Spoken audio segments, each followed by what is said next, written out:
আজকে তো আমরা এতটা কোরআন থেকে দূরে সরে গিয়েছি, আমাদের সন্তানরা আজকে আমাদের কাছ থেকে কোরআনও পায় না। কথা বলেন, আমাদের সন্তানরা আজকে আপনার আমার কাছ থেকে শিখছে কেমনে বিড়ি টানা, বা সন্তান বাবার কাছ থেকে বিড়ি টানানি শিখে। কথা বলেন, আজকে আমাদের মুসলমানের সন্তানরা বাবার কাছ থেকে গালি শিখে। কি শিখে?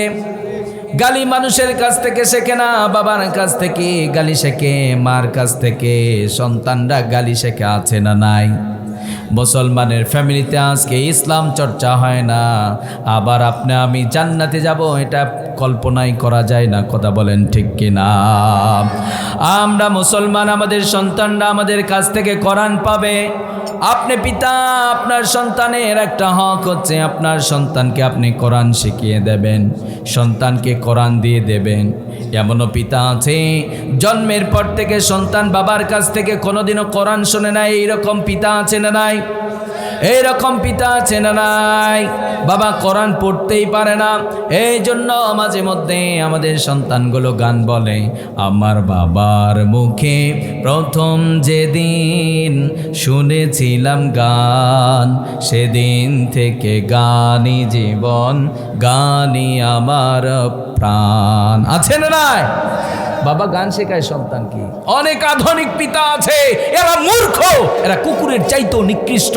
ওরা ওর সন্তানকে গায়ক নায়ক বানায়। কথা বলেন, ওটা কুকুরের চাইতেও নিকৃষ্ট, কারণ কুকুর গান বাজনা করে না। আপনারা মাইন্ড করতে পারেন, হুজুর এটা কোনো ভাষা হলো?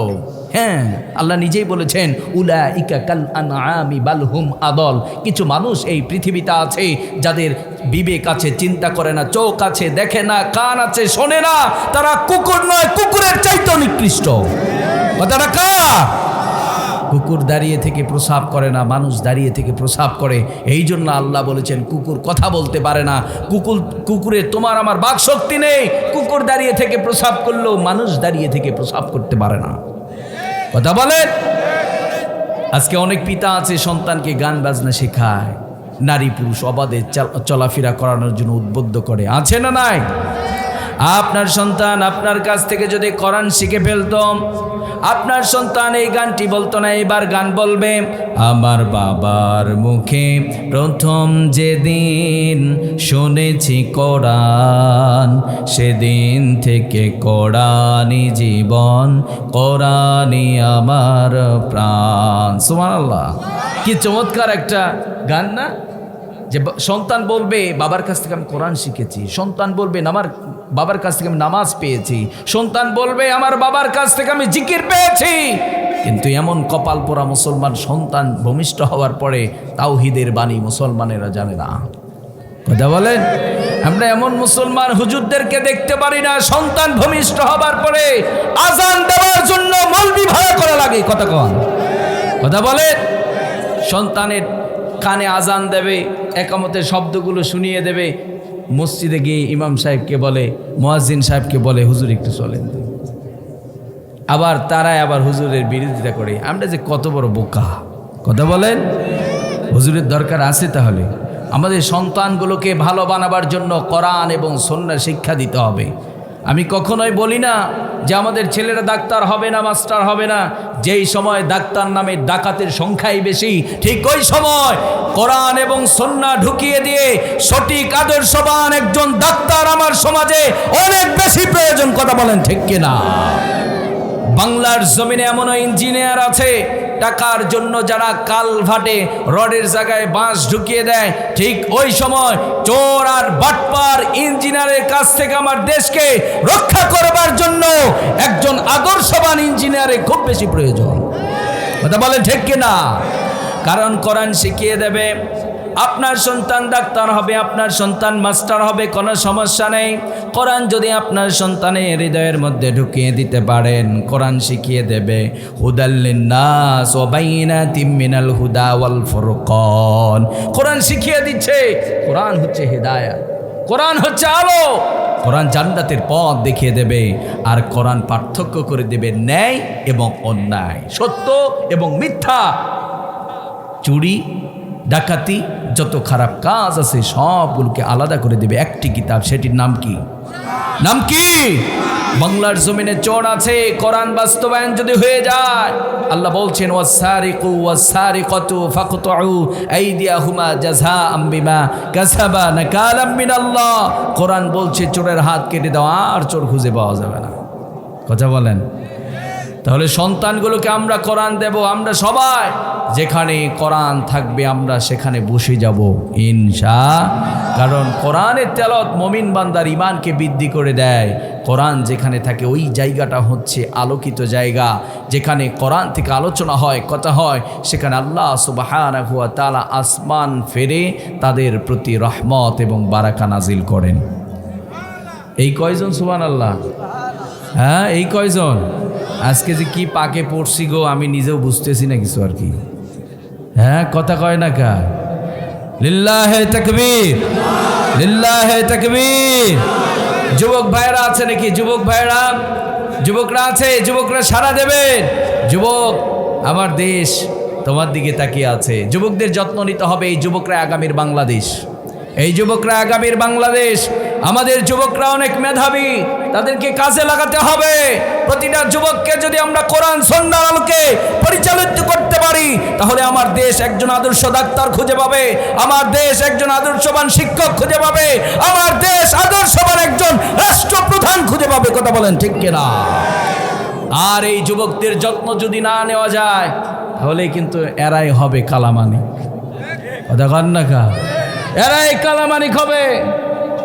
আজ কিছু কিছু যুবক বড্ড ভয়ঙ্কর হয়ে উঠেছে, কারণ যুবক পড়াশোনা করার পরে চাকরি নাই। যুবকের মাথায় টেনশন, ডিপ্রেশন। এতদিন পড়াশোনা করলাম, একটা মেয়েকে বিয়ে করব, ভালো একটা মেয়েও পায় না। যারা মেয়ে বিয়ে দিবে তারা বলে হারামখোর, সরকারি চাকরিজীবী না হলে আমি বিয়ে দিব না। আছে না নাই? আছে না নাই? সরকারি চাকরি, ছেলেটা যদি সৎ হয় বিয়ে দিতাম না। যদি ও মাসে নিচে উপরে সব দিক দিয়ে কামাই করে 2-4-5 লাখ টাকা কামাই করে, ওরে আমি মেয়ে দেব। আছে না নাই? আমরা আজ কতটা ব্যর্থ জানেন? আমরা কতটা ব্যর্থ। আমরা ভালো মানুষ খুঁজি না, আমরা সৎ মানুষ খুঁজি না। আপনার কলিজার টুকরা মেয়েকে একজনের হাতে উঠিয়ে দেবেন, সৎ মানুষ খুঁজবেন না আপনি? এই জন্য তো দেখা যায় পারিবারিক সম্পর্কের কোনো মূল্য নেই। কথা বলেন। বিয়ে হতেও দেরি হয় না, তালাক হতেও দেরি হয় না। কথা বলেন। কারণ ওনার টাকা আছে, মেয়ের তার অভাব নাই। বাংলার জমিনে আমাদের বোনদেরকে বলছি, বোন, আপনাদেরকে ইসলাম অনেক মর্যাদা দিয়েছে। ইসলাম ছাড়া আপনাদের মর্যাদা কেউ দিতে পারে নাই। কিন্তু আজ বড্ড কষ্ট হয়, 100 টাকার একটা গিফট দিলে আমাদের বোনেরা তার বেডে চলে যায়। কথা বলেন, কথা বলেন। যুবকরা ডাকবে, আরেকজন বোন সাথে সাথে চলে যাবে। ইসলাম তো এটা শেখায় না, বরং ইসলাম শিখিয়েছে যদি কোনো পুরুষ অবৈধের সম্পর্কে ডাক দিয়ে কোনো নারীকে ডাকে, বরং ওই নারীকে বলবে তুমি যদি আমার দিকে তাকাও তোমার চোখ উপড়ে টেনে ফেলে দেব, কারণ আমি জান্নাতের পথযাত্রী, আমাকে জান্নাতি হতে হবে। তুমি আমাকে জেনার জন্য ডাকছো, তোমার সাহস তো কম না। যদি আমাকে ভালো লাগে তবে বিয়ের প্রস্তাব নিয়ে আসো। যুবকরা বিয়ে করতে চায়। এই যুবক ভাইয়েরা, আপনারা বিয়ে করতে চান না? যুবকরা বিয়ে করতে চায়, কিন্তু আমাদের বাবারা বিয়ে দিতে চায় না। যারা বাবা আছেন তারা সন্তানকে বিয়ে দিতে চায় না। বাবারা চায় আমার ছেলে অবৈধ টাকার গাছ হবে, তারপরে তাকে বিয়ে দেব। কথা বলেন।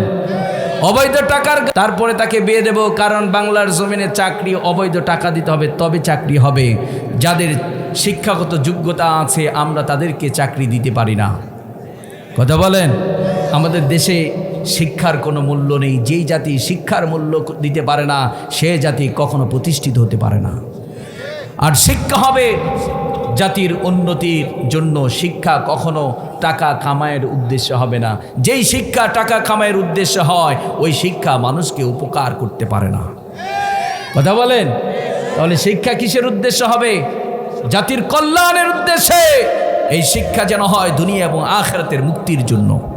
কথা বলেন। যুবক ভাই যারা আছেন, আমরা প্রত্যেকে একটা করে শক্ত সিদ্ধান্ত নেব, আপনার বোনকে পর্দা করাবেন। কারণ এই বোনেরা যদি ভালো হয়ে যায়, আমার দেশ ভালো সন্তান পাবে। কথা বলেন। আল্লাহ মায়েদের পেটটাকে খনি বানিয়ে দিয়েছেন। মায়েদের পেটের যত্ন নেন, তাদের পেট থেকে আবারও আল্লাহ আসবে। কথা বলেন। আর যদি বোনদের যত্ন না নেওয়া যায়, তাদের পেট থেকে কিন্তু খারাপ মানুষ আসবে, ভালো মানুষ আসবে না। কথা বলেন ঠিক কি না?